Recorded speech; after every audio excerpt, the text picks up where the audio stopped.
Hey, salut les amis! Bonjour Fred, bonjour Sabine! Bah alors Jamie, qu'est-ce qui t'arrive? Bah, vous voyez pas? Je suis swag! Jamie? C'est quoi le swag? Je vais vous expliquer. Le terme swag est un adjectif. Alors quelqu'un qui a du swag est quelqu'un qui possède du style, du charisme. On dit de quelqu'un ou d'un objet qu'il a du swag lorsque son look est apprécié, qu'il suit la mode tout en étant décontracté.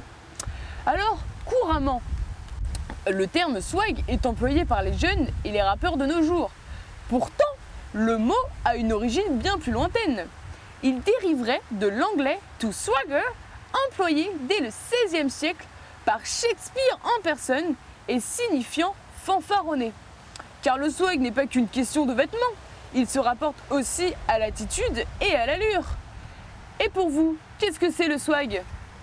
À toi de jouer Fred! Salut Jamy, je me trouve aujourd'hui dans un établissement scolaire. Je vais réaliser un micro-trottoir afin de savoir ce que les gens pensent du swag. Je vais donc me rendre dans ce hall, interviewer des passants. Je vous dis à tout de suite. Bonjour. Bonjour. Pourriez-vous nous dire pour vous qu'est-ce que le swag? Alors pour moi le swag c'est avant tout un style vestimentaire chez les jeunes, une manière de parler sur les réseaux sociaux ou par exemple wesh ou les trucs du genre. Le quoi? Pour moi, le swag, c'est être habillé de façon un peu bizarre. C'est, je sais pas, un peu style, je fais du rap, mais je suis un gangster, mais je suis une merde, quoi. Le swag, c'est moi. Le swag, c'est vous? Merci Fred! Maintenant, on va retrouver Sabine qui a rencontré un professionnel du swag à l'IPRS, l'Institut professionnel de recherche sur le swag, pour en savoir un peu plus sur ce phénomène. Allez, on y va! Donc je suis avec Madame Olivier, sociologue depuis bientôt 20 ans et spécialisée dans la sociologie des tendances vestimentaires. Alors bonjour Madame Olivier, pouvez-vous nous en dire plus sur le swag? Alors, le swag, c'est une tendance vestimentaire, comme beaucoup de gens le savent, mais c'est également un mode de vie, une façon de penser. C'est apparu dans les années 2010 chez les jeunes, et plus particulièrement dans la banlieue parisienne, car c'est un look un peu de la rue, on va dire. Maintenant, on appelle ça un look streetwear chic. Les jeunes qui sont swag se placent, on va dire, à un niveau supérieur des jeunes qui ne le sont pas. Ils ont des casquettes à l'envers, des sweats, des baskets dans des couleurs assez flashy pour se faire remarquer et montrer aux autres qu'ils sont swag. Ils ont aussi des coiffures assez spécifiques avec rasées sur les côtés et avec une grosse mèche imposante sur le dessus. Donc le swag, c'est juste une manière de s'habiller? Ah non, comme je l'ai dit au début, c'est également un mode de vie, une façon d'être.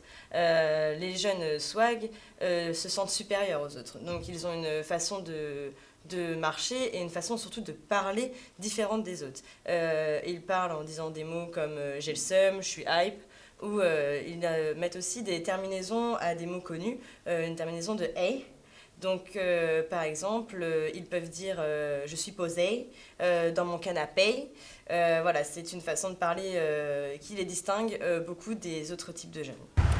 Alors, maintenant qu'on en sait un peu plus sur ce phénomène, qu'est-ce que cela représente dans la vie de tous les jours? Pour cela, nous allons procéder à une petite expérience. Alors, prenons par exemple un individu lambda sur un cheval lambda. Prenons ensuite un individu swag sur une licorne swag. Ils aperçoivent au loin une jante demoiselle fort attirante. Alors bien sûr, les deux jeunes compères décident d'aller lui parler. Le premier, l'individu lambda, va dire quelque chose du type « Bonjour jeune demoiselle, cela vous dirait-vous d'aller boire un thé chez moi ?» Alors que l'individu swag dirait « Hey bébé, j'ai plein de billets, ça te dirait d'aller te poser dans mon canapé ?» Forcément, face à ces deux beaux discours, la jeune demoiselle va aller directement vers le jeune swagué. Alors, vous voyez que maintenant, avec cette expérience, on a prouvé que 73,92% des gens swagués ont plus de chances de pécho que les individus lambda. Alors, ça donne envie de devenir swag, non? Et de intégrer la communauté du swag. Eh bien, Sabine a intégré discrètement en caméra cachée une conférence sur le swag avec comme invité spécial Swagman. Je ne vous en dis pas plus. Alors là, je vais me rendre à une conférence sur le swag où des jeunes vénèrent Swagman, le gourou du swag. Donc on va essayer d'y aller discrètement. Donc on y va. Je ne sais pas trop comment ils vont réagir, donc on y va discrètement.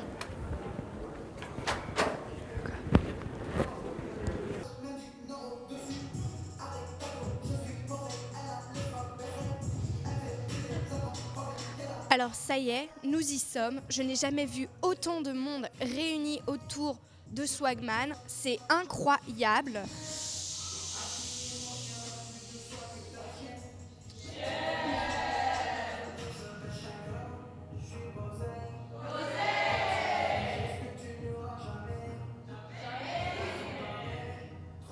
On n'a jamais vu ça dans l'histoire de France, des gens réunis autour d'une même personne comme ça. On dirait presque une secte, c'est affolant, regardez-les. Non.